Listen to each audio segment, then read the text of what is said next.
You know, it's funny, Matt, you were saying how busy you were too. What kind of, Mainly. yeah, what kind of stuff are you guys seeing? Like what's kind of pushing a lot of this embellishment? I don't know, Matt, you want to start? Well, yeah, I'll start. Um, it's just a lot of invitations. We get a ton of invitations for fundraising events, and stage shows and that type of thing. Yeah. Weekend retreat or week-long retreats in posh hotels with day spas. I mean, it's for rich people. It's all rich people stuff Yeah. that I absolutely cannot relate to. So, and they have no I mean, we're looking at these jobs lately, and we're talking about like 6 passes through the MGI for a booklet, and they have no problem. They're like, "Oh, whatever, bill us whatever." And Six I passes. mean, it's Jeez. the quotes are outrageous, and some of them they don't even bother to quote. But besides that, we're getting more of a steady stream of business cards. Okay. We do varnish overlays on a lot of web to print order business cards. Let's see what else.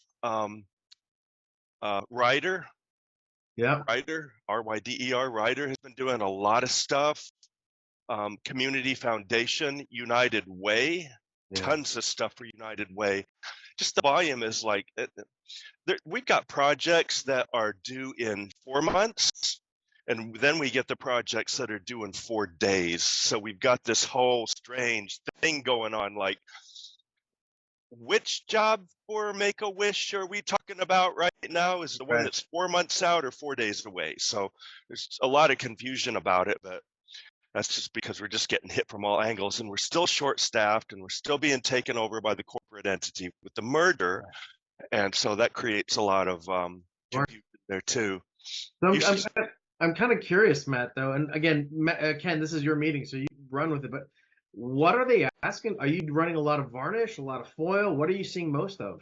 well, it's always mostly varnish. A lot of the pieces, they just want to embellish it with a little bit of varnish, particularly people like Ryder Right. or DHL. They're utilitarian companies. They don't want a lot of flash. They just want a little upscaling of their Right. image. And then, of course, when you get to the Make-A-Wish and Community Foundation and those people, they want to run a lot of foil, like a lot of foil. They want black, red, and gold foil all on the same piece, which sounds like a really weird mix, along with varnish. I still don't get the black foil thing. That doesn't make sense for me yet. I mean, like, I know everybody's talking about it. You've talked about it, and Jacob, I don't know if you're running the black foil at all, but it's just I don't get it. I've ran probably about one or two jobs that are black foil, and it looks exactly the same if they had just printed black varnished over it. No, no, That's what no, I think. no, no. Sorry, Jacob, I have to disagree. It's I just, think that the gloss, if you can put it on a really dull sheet, I think it does have some pop. I think it fancies it up, and I think it's very interesting that I know in 2013 and probably through 2017, I spent my days trying to get nonprofits to understand that, hey, you need something to make your stuff stick out. You will just get tossed, and that knowing what Matt just said about varnish makes complete sense. If you're sorting through your mail, you're stopping because you feel something. You don't even have to depend on the look. You're feeling it. So I'm so happy they're finally understanding the value. It wasn't going over back early on. They're like, "What are you talking about? I don't want to change what we're doing. We get 2% response." Okay, well that kind of sucks. Let's get that up around 15% and put something. Come on, let's put something. I gave away embellishment on a job just to try and prove my point. So Yeah. I'm so happy that the nonprofits are finally understanding that value. absolutely. But the black, Jacob, okay. The black foil, depending on the manufacturer that you pick, will have a different color depending on which way you look at it. It's all about the subtleties. It could be a little cyan magenta, or it could be purplish black, and it reflects the light more in like a flat kind of a way. But when you, like Ken, when you were saying you put the varnish on a black surface, particularly if it's like plike or a flat kind of almost like a soft touch feel, and it's really got a matte, then that black really pops. That's all right. then it really pops. But you've also got this weird dimension of how the light goes in there and reflects back out the sides, which Right. doesn't happen with the foil. So it actually gives it more depth. So I think what they're thinking in this particular case with Make-A-Wish, they prefer the black foil because it doesn't have the depth. They just want everything to be a little more subtle, a little more upscale, not so flashy. So Matt, what kind of foil are you using for the black that you recommend? Currently, I'm using K-Laser. K-Laser? Okay, that's a good one. Yeah, and in the past, I've used Crown. The Crown, depending on the angle, is magenta green, and the K-Laser is black purple. Matt, do you still find inconsistency on that transfer layer with Crown? I mean, well, I used to fight it and fight it. Sometimes I would get great batches. Sometimes I get crappy batches. I felt like their quality control was terrible. Are you fine with that? Honestly, Ken, what I think is that they have a lot of old stock that they're still moving. Oh, yeah, That should have been thrown away, taken off the shelf and thrown away. So I don't think what you're getting is fresh.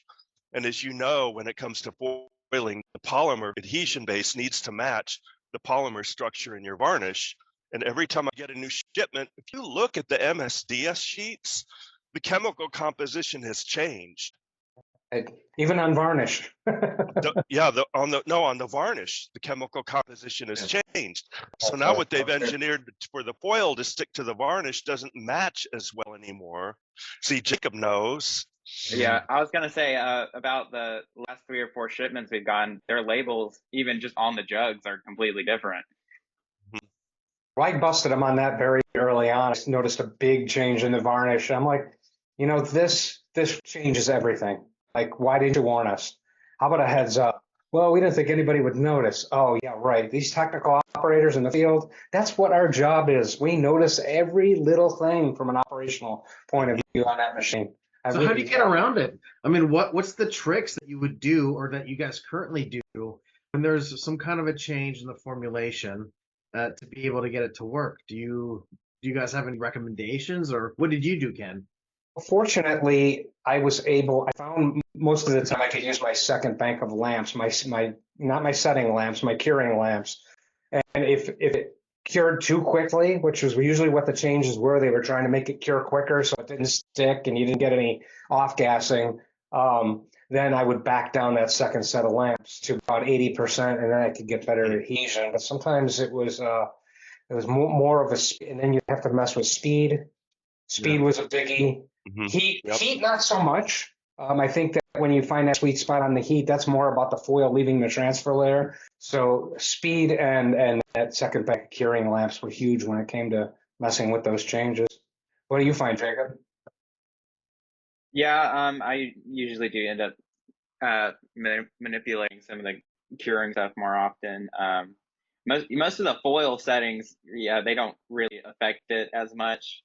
It's more about the actual print you're getting. We actually use exclusively Kerr's foil, so they'll come in and they'll test it every 1 or 2 months. Really? And they'll change the whole formulation based off of whatever we're getting. That's awesome. That's a big step up for them. Wow, they're gonna have to climb up on my list. Yeah, we should probably have them come and talk a little bit about what they're doing. That's really cool. I had no idea they did that. Yeah, everything they send us is. Oh, sorry. Yeah, everything they send us is great. Like, I've probably only had 1 or 2 rolls in the past year that have been a little harder to work with, but most of them are just easy. I guess the interesting thing about them is they've got that machine now that applies to foil, and they're probably not only making the foil, but they're using it on their own machine, and that's a good balance. That may end up gaining them a whole lot more experience and technical leadership in that. Yeah, it's a lockdown is what it is, and so they know if it's going to work or not because there's no third parties involved whatsoever. Great, interesting. So Jacob, what kind of stuff are you seeing recently? You said you were super busy. Is there anything in particular that's kind of new or jumping out to front of mind for you? We as always are mostly packaging, so I'll get a couple packaging jobs that will be 2 or 3 passes, and that'll take me almost a whole week of just running to do. We're talking 15,000 sheets, right? I've done a couple posters recently. The job I'm doing right now is about 6,000 sheets of I'm trying to remember what cards they're for. They're like, I guess they're invitations, but it's laminate both sides, which I'm also the laminator operator, so I'm out there laminating. Then comes an MGI room and MGI's few passes. So fun, interesting stuff. I bet you're making sure that your sheets come out nice and flat off that laminator, aren't you? Oh yeah, it's nice when you get to control that kind of stuff instead of it coming to you the way you wouldn't want it to be. Well, then if it goes wrong, it's all your own fault. Yeah, Unfortunately. Yeah. So how do you get it to come out flat, or is it the type of lamination you're using, or the speed settings, or is it the heat settings? Like, what do you find gives you that flattest sheet coming off your laminator? It would depend on your laminator and it depend on your lamination. You preferably want to use whatever the thinnest lamination you can use, so it's not pulling as hard. And also, we have a pretty old laminator, but most laminators now have some sort of anti-curl right past the actual roller. Right. Yeah, I like that. Go ahead, Ken. You do a lot of packaging. I imagine that's, obviously your board stocks. Do you have any wrinkling problems with your foil? Do you find that gives you a lot of problem? It depends on what foil. For some reason, it's always silver foil. Whenever I'm using silver foil, it just wants to leave streaks all over it. It depends on what core size I'm using. But I think that there's always been some kind of problem with our iFoil unit in which it's just some kind of uneven, maybe not level in some way. Have you checked your pressure on both the middle and both ends before you even get started? Because sometimes you're surprised what happens to that middle 4 inches on that foil roller. Yeah, we've had people come and mess with the pool. They try to level everything out. It's just a little weird. It's not like horrible where it's gonna stop me from doing anything, but it's just a little strange, and you notice it every once in a while. I feel like the silvers, when I run them, the foil layer is a little bit thinner, and I also feel like it reflects heat differently. I think whatever metal they put into the silver is a stronger content, and it reflects the heat a little bit differently. So I tried to always get away with running my silvers at a lower temperature. But I also tried to run matte silver when I could, because I found the matte, whatever they do to knock down that gloss, that ends up going a whole lot better. So if you can ever get away with running matte silver, a lot of that goes away, especially with a fine detail. With the fine detail, the matte foils always seem to pick up the edges and make it a little bit more crisp. I don't know if you found that. Yeah, I would say, any of the colored foils and the mattes usually have a better job of not leaving anything on the sheet. But I've always found that not gold, silver is always just if I want to get as much detail as possible or as much to stick, it's always the easiest to work with, besides the wrinkles you could get. Do you find your wrinkles are only long pulls? No, I could set the pull as short as possible. Actually, a lot of the times we'll just end up not using the Optifoil because it's making more wrinkles as it's doing the short pulls faster. That's why I was saying I think it might just be something with our iFoil, because I'll get all the wrinkles out, I'll adjust pressures, and it's still just like one or two every so often. Here's another little hint that helped me is I used to cut all my own foil. So I would always request a medium wind on my foil from the manufacturers, and it would put less tension on it. It obviously helped me for cutting, but it also seemed to come off a little bit better. So when the your smart Optifoil would kick up and down, it didn't have to pull so hard. It just sort of unraveled as it came off. So the medium wind was crucial for that. And I started demanding it on everyone. I didn't always get it. I don't know if you have a chance to cut foil, but if they wind it tight and you're cutting it with a pizza cutter type foil cutter, it'll melt the edges and become an absolute friggin' nightmare. So yeah, we always request kind of a a lighter roll. It's like 50-50 on whether like how tight they actually got it. And it's also 50-50 on whenever we're ordering foil, what they have. We actually just like ran out all of their silver foil, so they won't have any for 2 more weeks. We bought about 12 5,000 foot rolls in the past month and a half. Very cool. Well, it's funny. Speaking of running out of foil, I know like one of the most coveted foils out there, and this was coming from my conversation just last week with Adam Stewart, who works at Ghost Mail. If you haven't seen the stuff that he's doing, actually, he just texted me. He's going to be late to today's meeting. His favorite foil that he messes with is a clear holographic from Crown. And what he ends up doing is he has to order these custom runs. But he mentioned, if anybody wants to get in on these custom runs, like he can help organize, say, hey, listen, I'll put my run in for whatever 1,000 feet. And they could just run extra for everybody else. So do you guys think that would be something that would be helpful for us to kind of group in the community whenever somebody's doing a custom run to jump in on that? Yeah, I've actually thought about that too.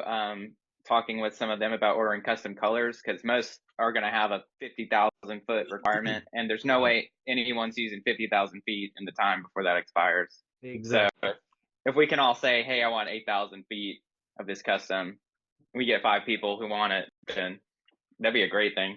I think guys, we should maybe think about doing that in the community to kind of help spread the love, and everybody gets a little bit of foil without having to put in that crazy high order. Yeah, let me. I was going to show this today with a bigger group. Let me see if I can share my screen here. I found this, and I thought that this was just absolutely amazing. K Laser has now. Usually, they don't share their patterns.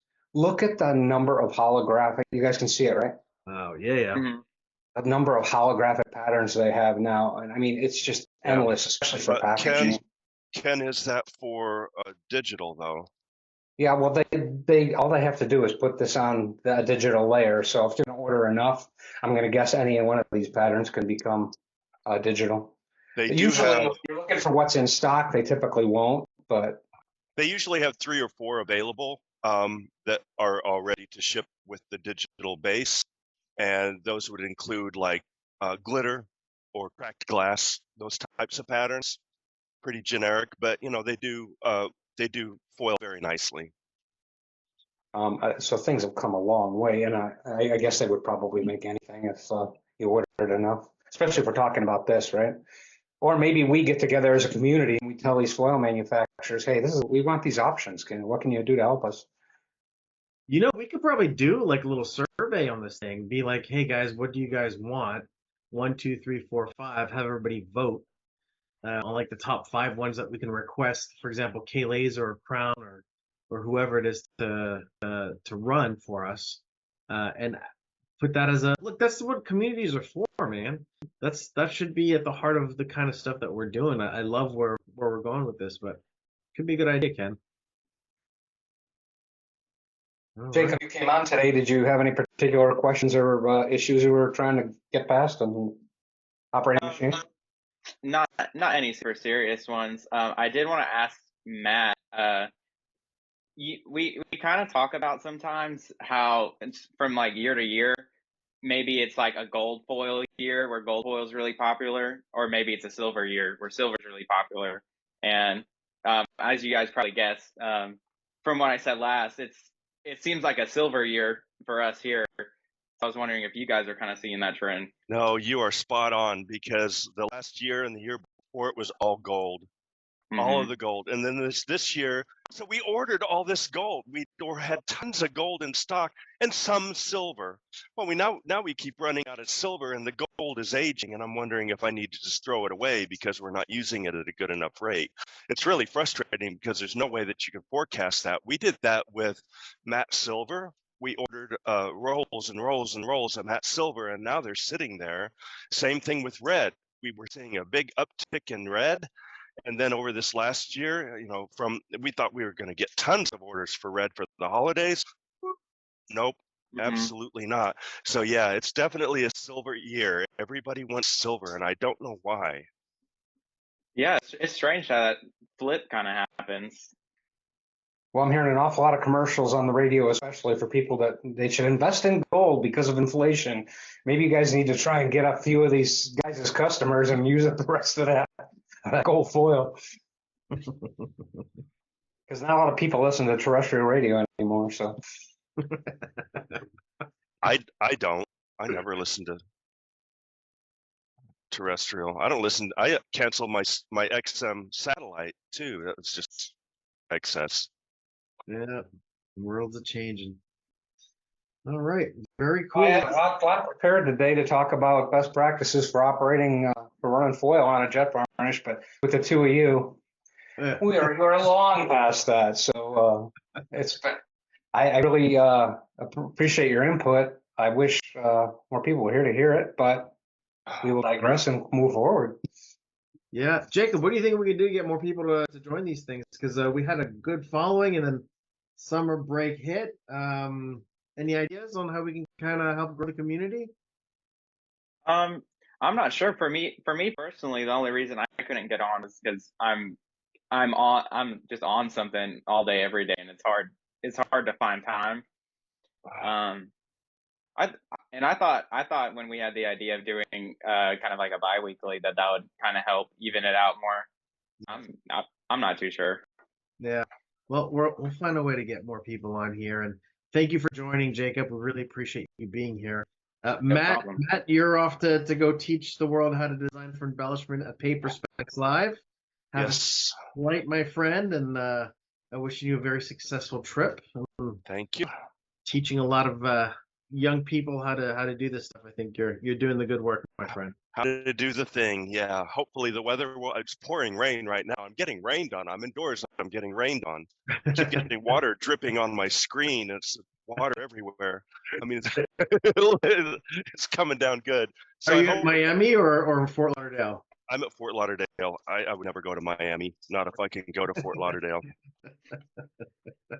Much easier. Much more laid back. Good. Well, listen, safe travels. Ken, do you want to wrap it up for us? Any words? No, Jacob, that might be a great idea. Maybe we just need to do it more often. Sometimes we think doing it less would be a little bit easier for an operator to schedule. I know as an operator, you can't predict anything, so having more opportunities to get involved might actually be the key. We'll take that to heart and see what we can do going forward. I appreciate your time. I'm glad you're here, and check in, man. We love hearing from you. Thank you. All right, guys. Have a great month. See you soon. And thanks again for everything, guys.